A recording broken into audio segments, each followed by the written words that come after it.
سعادة اللواء، نحن أيضا عندنا تساؤل عن الجالية السودانية المقيمة في دولة الإمارات العربية المتحدة وخاصة مدينة دبي، وأنتم تقدمون الأمن والحماية لكل كل الجنسيات مختلف الجنسيات، أكثر من 200 جنسية تعيش في مدينة دبي بأمن وبسلام، تقدمون لها الحماية، ولكن نحن نريد منك إشارة خاصة لهذه الجالية التي تكون لها محبة شديدة وهي أيضا تبادلك نفس الشعور. في الحقيقة يمكن كثير من الأخوة السودانيين ما يعرفون محمد المري. محمد المري خريج جوازات من السودان. أنا درست في السودان لمدة 6 شهور في 76 77، عشت في هذه السنين في عز السودان، وأنا أعرف السودان وشعب السودان، وأقول أن الشعب السوداني كريم جدا.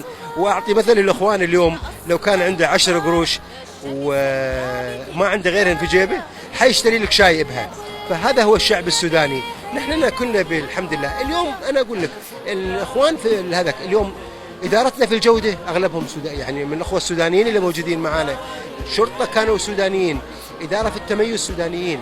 فاليوم نحن في القانون في كثير من الأخوان حطوا لنا قاعدة أساسية ولا زالوا معانا. إذا نحن ما ننكر الناس اللي قدموا لنا الفضل، فنحن موجودين معهم. وأنا مثل ما قلت قبل، إذا كان مواطن أو وافد، لا، القانون يطبق على المخالف. ما دامك عايش بسعادة وبرفاهية، نحن بنزيد السعادة ونزيد الرفاهية، لأنك جزء منه، جزء لا تتجزأ منه.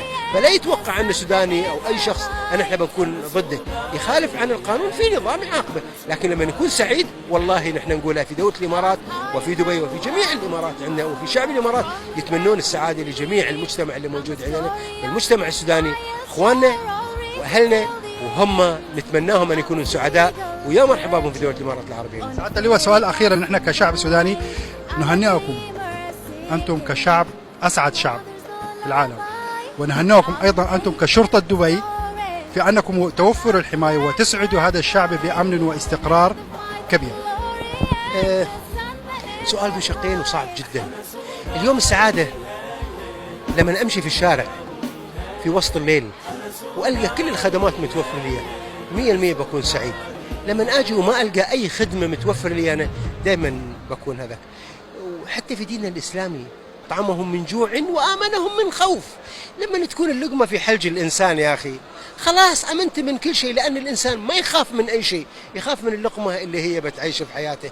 فاليوم نتمنى للشعب السوداني أن تكون اللقمة هذه متوفرة له وعنده، ولو مو عنده أنا أقول لك عنده الخير، لكن يفكر كيف يستثمر هذا الخير لمصلحة أبنائه ويحافظ عليهم.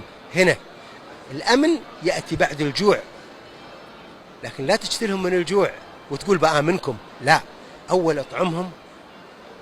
ورحلات الحمد لله اليوم